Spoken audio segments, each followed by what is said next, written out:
आइए आज के इस वीडियो में हम देखेंगे लेसन 2 के न्यूमेरिकल का ये अगला भाग 6वां भाग है। 10 नंबर आपका ये प्रश्न होगा। एनसीईआरटी के ये अंतिम क्वेश्चन है। प्रश्न बहुत लंबा है इसलिए हम इसको चित्र के माध्यम से केवल दिखाए हैं। बोला है चित्र से कि यहाँ पर एक पृष्ठीय आवेश घनत्व है और यहाँ पर ये धनावेश और ये ऋणावेश। पहली प्लेट के बाह्य क्षेत्र में यानी इधर, दूसरी प्लेट के बाह्य क्षेत्र में यानी इधर, और दोनों प्लेटों के बीच में विद्युत क्षेत्र E का परिमाण ज्ञात करें। तीनों बिंदुओं पर हमें विद्युत क्षेत्र ज्ञात करना है। पहली प्लेट के बाह्य क्षेत्र में, बीच में और दूसरी प्लेट के बाह्य क्षेत्र में। ऐसा हम लोग एक बार इसी पाठ के अंदर सिद्ध किए हुए, प्रूफ किए हुए हैं कि पहली प्लेट के बाह्य क्षेत्र में विद्युत क्षेत्र की तीव्रता क्या होगा, दूसरी प्लेट के बाह्य क्षेत्र में विद्युत क्षेत्र की तीव्रता का मान क्या होता है और यहाँ बीच में क्या होता है। फिर से एक बार देख लीजिए। पहली प्लेट के बाह्य क्षेत्र में विद्युत क्षेत्र की तीव्रता की हम दिशाओं को दिखाते हैं। ये धनावेश है और धन आवेश के कारण विद्युत क्षेत्र की तीव्रता धनावेश से दूर यानी कि ये E1 होगा, और ऋणावेश की ओर यानी कि E2। तो बताइए धनावेश से दूर और ऋणावेश की ओर, तो इस बिंदु पर विद्युत क्षेत्र की तीव्रता क्या होगा। धनावेश के कारण भी उतना ही होगा, ऋणावेश के कारण भी उतना ही होगा। कितना होगा? E बराबर, इसका सूत्र होगा, देखिए यहां पर हम आपको लिखते हैं पहला के लिए। विद्युत क्षेत्र की तीव्रता E1 = सिग्मा बटा में 2 एप्सिलॉन 0 होगा, और E2 बराबर हो जाएगा सिग्मा बटा में 2 एप्सिलॉन 0 होगा। एक धन रहेगा तो दूसरा ऋण रहेगा। धनावेश होने की वजह यह है कि वह इस बिंदु से दूर जा रहा है। ऋणावेश होने की मतलब यह है कि यह इस बिंदु से इधर की ओर दूर जा रहा है। जब दोनों इस बिंदु पर आए तो दोनों एक दूसरे को निरस्त कर देते हैं। इसलिए कहेंगे, अगर मान लीजिए हम इसको P1 मान लेते हैं तो कहेंगे कि पहली प्लेट के बाह्य क्षेत्र में तीव्रता E बराबर E1 माइनस E2। तो E बराबर हो जाएगा सिग्मा बटा में 2 एप्सिलॉन 0 और माइनस सिग्मा बटा में 2 एप्सिलॉन 0। घटाइएगा तो क्या होगा? 0 हो जाएगा। क्या आ जाएगा? E बराबर 0 आ जाएगा। उसी तरह से दूसरा प्रश्न जो आपका दिया है कि दूसरी प्लेट के बाह्य क्षेत्र में, तो ये हमारा दूसरा प्लेट हुआ और इसका ये बाह्य क्षेत्र हुआ। धनावेश के कारण धनावेश से दूर यानी कि इधर जाएगा E1 यानी पहला प्लेट की तीव्रता, और ऋणावेश की ओर यानी इसकी जो भाग है वो इधर जाएगा E2, क्योंकि ऋणावेश की ओर होगा। तो यहाँ पर भी दोनों दिशाओं में हो जाता है। इसको हम P2 मान लेते हैं। तो इसके लिए भी वही काम करना है, बस पहले की जगह पे थोड़ा सा बदल देना है। देखिए कैसे। दूसरे प्लेट के बाह्य क्षेत्र में क्या होगा? E बराबर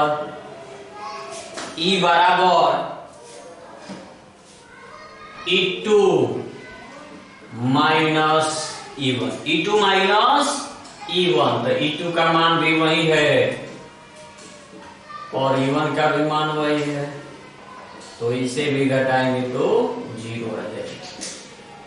तीसरा नंबर बचा, बोला दोनों प्लेटों के बीच में यानी धनावेश से दूर इधर जा रहा है E1 है, और ऋणावेश धन से ही दूर जा रहा है ऋण की वजह से ऋणावेश की ओर, तो ये भी उधर ही जा रहा है, तो इसे हम बोलेंगे E2, यानी दोनों को इस बिंदु पर हम जोड़ेंगे, इसको हम P कर देते हैं। दोनों प्लेटों के बीच, दोनों प्लेटों के बीच E बराबर क्या होगा, E1 प्लस E2। तो E बराबर E1 के जगह पे सिग्मा बटा में 2 एप्सिलॉन 0 और सिग्मा बटा में 2 एप्सिलॉन 0। एक सिग्मा तो दो सिग्मा बटा में 2 एप्सिलॉन 0, 2 से 2 कैंसिल हो जाएगा, बचेगा E is equal to sigma बटा में एप्सिलॉन 0। तो E बराबर, ये हमारा हो जाएगा सूत्र। सिग्मा का मान दिया है प्रश्न में 17 गुणे 10 के पावर माइनस 22 है कूलम प्रति मीटर स्क्वायर, तो मान रख के वहां हल कर देना है। 17 गुणे 10 के पावर माइनस 22 बटा में 10 के पावर माइनस 22 बटा में एप्सिलॉन 0 का मान 8.854 गुणे 10 के पावर माइनस 12। ये माइनस 12 ऊपर जाएगा तो प्लस 12 होगा, 22 में से 12 निकाल देंगे, E बराबर हो जाएगा 17 बटा में 8.854 गुणे 10 के पावर माइनस 10। 22 में से 12 घट गया तो माइनस 10 आ गया, और इसको भाग दे देना है 17 में 8.8 का, तो 1.9200 आएगा, गुणे 10 के पावर माइनस 10। यही हमारा विद्युत क्षेत्र की तीव्रता का मान हो जाएगा। दोनों प्लेटों के बीच में विद्युत क्षेत्र की तीव्रता का वो मान होगा, इस साइड में भी 0 होगा तीव्रता, और इस साइड में भी तीव्रता का मान 0 है। इसे आप नोट कर लेंगे। अगला प्रश्न ये अतिरिक्त प्रश्न है, अगले प्रश्न की ओर चलते हैं।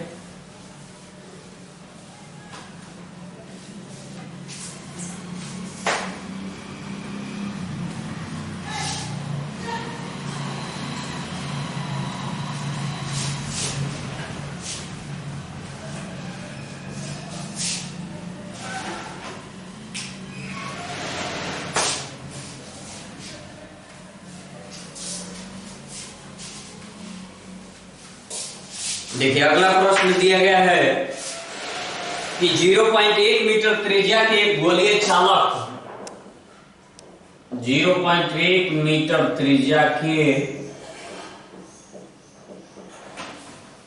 गोलीय चालक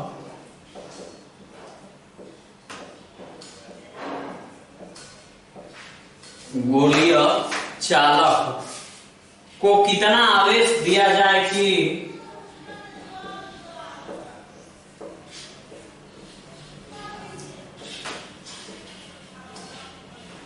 कितना आवेश दिया जाए कि चालक के पृष्ठ पर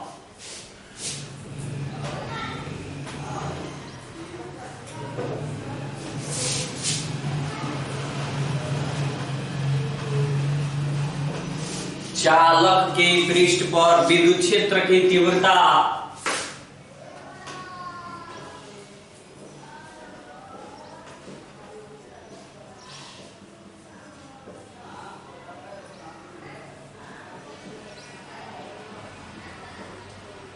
विद्युत क्षेत्र की तीव्रता 900 वोल्ट प्रति मीटर हो जाए, 900 वोल्ट प्रति मीटर हो जाए।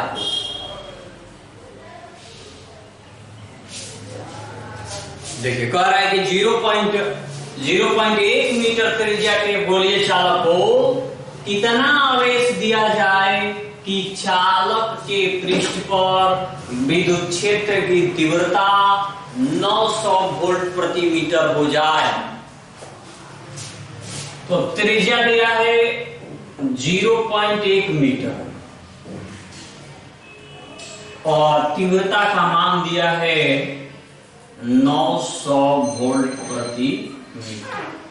तीव्रता का ये भी मात्रक है वोल्ट प्रति मीटर या न्यूटन प्रति कूलम, दोनों कह सकते हैं, वोल्ट प्रति मीटर या न्यूटन प्रति कूलम। तो E बराबर 900 वोल्ट प्रति मीटर है। हमें ज्ञात करना है कितना आवेश दिया जाए, यानी कि आवेश निकालना है। आवेश स्मॉल q का मान हमें ज्ञात करना है। तो इस रूप में एक सूत्र होता है E बराबर 1/4 pi epsilon 0, 4 pi epsilon 0 into Q बटा में R स्क्वायर। विद्युत क्षेत्र की तीव्रता का एक सूत्र होता है E बराबर 1/4 पाई एप्सिलॉन 0 Q बटा में R स्क्वायर। तो विद्युत क्षेत्र की तीव्रता यहाँ 900 वोल्ट है, 900 लिख देंगे। 1/4 पाई एप्सिलॉन 0 का मान होता है 9 गुणे 10 के पावर 9। Q का मान हमें निकालना है और इसके साथ बटा में है R का मान है 0.1 का होल स्क्वायर। इस तरह से तिर्यक गुणा होगा, तिर्यक गुणा करेंगे 0.1 का 2 बार गुणा करने के बाद, तो डायरेक्ट यहां कर देते हैं 900 गुणे 0.1 का 2 बार गुणा करेंगे तो 0.01 होगा और ये बच जाएगा 9 गुणे 10 के पावर 9 Q। ये 9 गुणे 10 के पावर 9 Q गुणा में है, इस साइड आएगा तो भाग में होगा। तो इस साइड करते हैं 900 गुणे, इस दशमलव को हटा दिया जाएगा तो 1 बटा में हो जाएगा 00। ये ऊपर से जब नीचे आएगा तो इसको हम यहाँ लिखते हैं 9 गुणे 10 के पावर 9 और ये इसके साथ गुणा में हो जाएगा, ये गुणा का चिन्ह बीच में कर देते हैं। ये 00 से इसका 0 कैंसिल हो जाएगा, 9 से 9 कैंसिल हो जाएगा, बचेगा 10 के पावर 9, ये Q हो गया। Q बराबर, यहाँ लिखते हैं Q बराबर 10 के पावर 9 नीचे है, यानी 1 बटा में 10 के पावर 9 है। ये 10 के पावर निचले हिस्सा से जब ऊपर जाएगा तो Q बराबर 10 के पावर -9 होगा और 10 के पावर -9 को नैनो बोलते हैं। तो Q बराबर हो जाएगा 1 नैनो, कुछ नहीं है तो 1 नैनो आवेश का ऐसा मात्रक होता है कूलाम। तो Q बराबर 1 नैनो कूलाम। ये हो गया 1 नैनो कूलाम का आवेश देने पर इस चालक में जो विद्युत क्षेत्र की तीव्रता है 900 वोल्ट प्रति मीटर पाया जाएगा। चलिए एक और क्वेश्चन देख लेते हैं इस पार्ट में।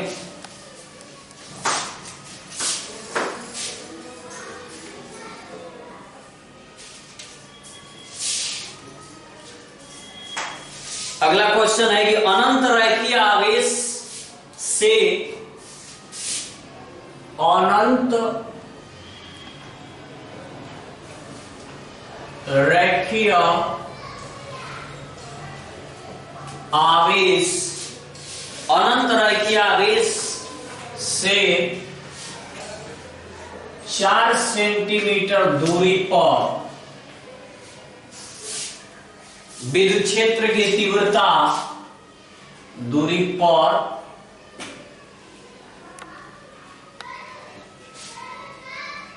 विद्युत क्षेत्र की तीव्रता 18 गुणे 10 के पावर 4 न्यूटन प्रति कूलम है। रैखिक आवेश घनत्व की गणना करें। रैखिक आवेश घनत्व की गणना करें। रैखिक आवेश घनत्व की गणना करें। तो प्रश्न देखना है, बोला है अनंत रैखिक आवेश से 4 सेंटीमीटर दूरी पर विद्युत क्षेत्र की तीव्रता 18 गुणे 10 के पावर 4 न्यूटन प्रति कूलम है। रैखिक आवेश घनत्व यानी लैम्ब्डा, देखिए दूरी दिया है r बराबर 4 सेंटीमीटर। 4 सेंटीमीटर का मतलब हुआ 4 गुणे 10 के पावर -2 मीटर। और विद्युत क्षेत्र के तीव्रता का मान दिया है 18 गुणे 10 के पावर 4 न्यूटन प्रति कूलम। ज्ञात क्या करना है हमको? रैखिक आवेश घनत्व, तो लिखेंगे रैखिक आवेश घनत्व। रैखिक आवेश घनत्व लैम्ब्डा का मान निकालना है। तो विद्युत क्षेत्र की तीव्रता का एक सूत्र होता है 1/4 पाई एप्सिलॉन 0 2 लैम्ब्डा बटा में r, 2 लैम्ब्डा बटा में r। इस सूत्र की सहायता से निकाल लेंगे। तीव्रता का मान दिया है 18 गुणे 10 के पावर 4, 1/4 पाई एप्सिलॉन 0 का मान हो गया 9 गुणे 10 के पावर 9, और 2 लैम्ब्डा बटा में r का जो मान है, r का मान है 4 गुणे 10 के पावर -2। 2 से 4 को कटाएंगे तो ये 2 हो जाएगा। अब तिर्यक गुणा करेंगे, 18 इसके साथ जाएगा तो गुणा करेंगे तो 18 में 2 का गुणा हो जाएगा तो 18 दूना 36, 36 गुणे 10 के पावर, देखिएगा 18 में 2 का गुणा होगा 18 दूना 36, 10 के पावर 4 है और ये है 10 के पावर -2 जब इसके साथ जाएगा तो ये 4 जो है 2 में बदल जाएगा। इज इक्वल टू 2 लैम्ब्डा था, लैम्ब्डा बचा है, लैम्ब्डा और 9 गुणे 10 के पावर 9, तो लैम्ब्डा 9 गुणे 10 के पावर 9 लैम्ब्डा, 9 गुणे 10 के पावर 9 आ जाएगा बटा में, तो लैम्ब्डा बराबर होगा 36 गुणे 10 के पावर 2 बटा में 9 गुणे 10 के पावर 9। 9 से कट जाएगा 9 चौके 36, 4 बार में 4 गुणे 10 के पावर, ये 9 जो नीचे है हर में, वो जब ऊपर जाएगा तो माइनस होगा, और जब माइनस होगा तो -9 में 2 निकाल देंगे तो ये बचेगा -7, यानी 4 गुणे 10 के पावर -7। 4 गुणे 10 के पावर -7 लैम्ब्डा यानी कि रैखिक आवेश घनत्व, रैखिक आवेश घनत्व का ऐसा ही मात्रक होता है कूलम प्रति मीटर। ये आपका मान हो जाएगा। तो चलिए इस वीडियो में इतना ही, फिर अगले पार्ट में हम मिलेंगे, तब तक इसको आप नोट कर लेंगे।